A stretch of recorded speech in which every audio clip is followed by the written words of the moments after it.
Um, so I wanted to talk about the start of our adoption process, the very beginning. It's always been our goal to adopt our next child. We have a 2-year-old son, Brandon. We always wanted to adopt another toddler, like a year or so behind Brandon. Excuse me. Originally, we always thought we would adopt within the United States just because that's just what I had always envisioned. Um, and as we start rolling through this process, and I'm being drawn more and more to adopt from China. We actually do a lot of giving towards a nonprofit, Love Without Boundaries, which I've talked about in previous videos. And they work with the orphans in China.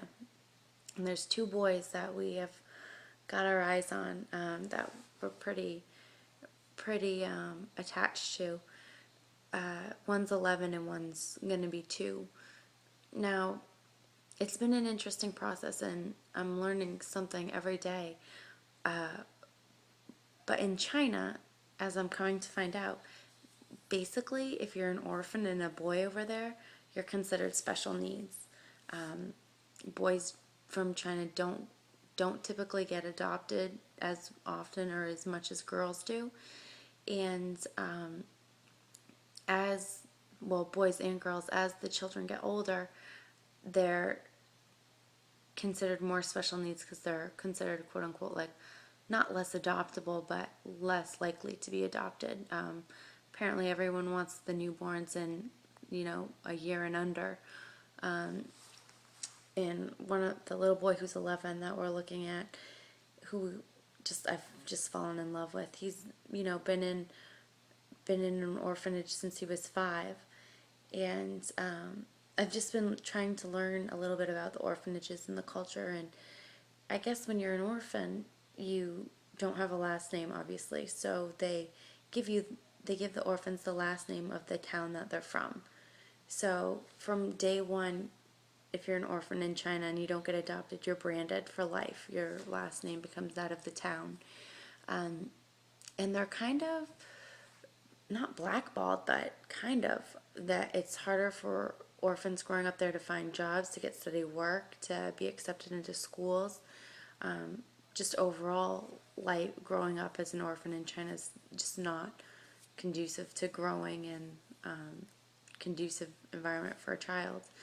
So they, Love Without Boundaries works with adoption agencies to actually give grants for these quote unquote special needs children who could simply just be older than 2, which is crazy.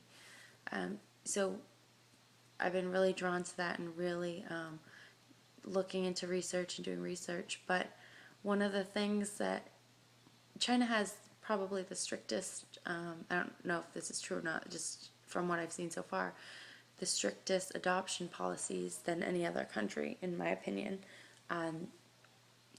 And right now we don't even meet the criteria to qualify. From my understanding, I've sent out some emails and put some calls into people to make sure I'm interpreting it right, but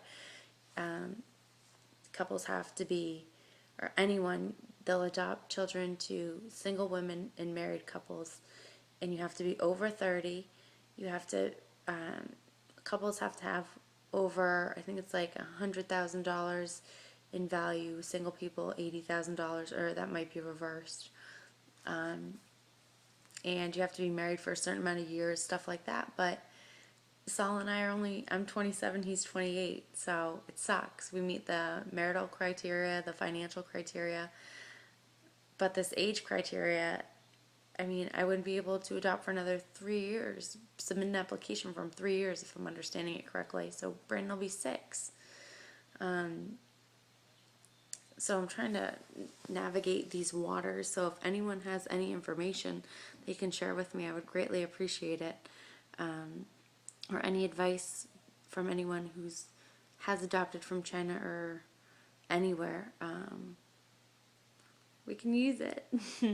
But so I want to start documenting our adoption process and what we're going through and stuff like that. So we'll keep you posted if you guys can keep me posted as to like what what you've done and what's worked, and the process and stuff like that.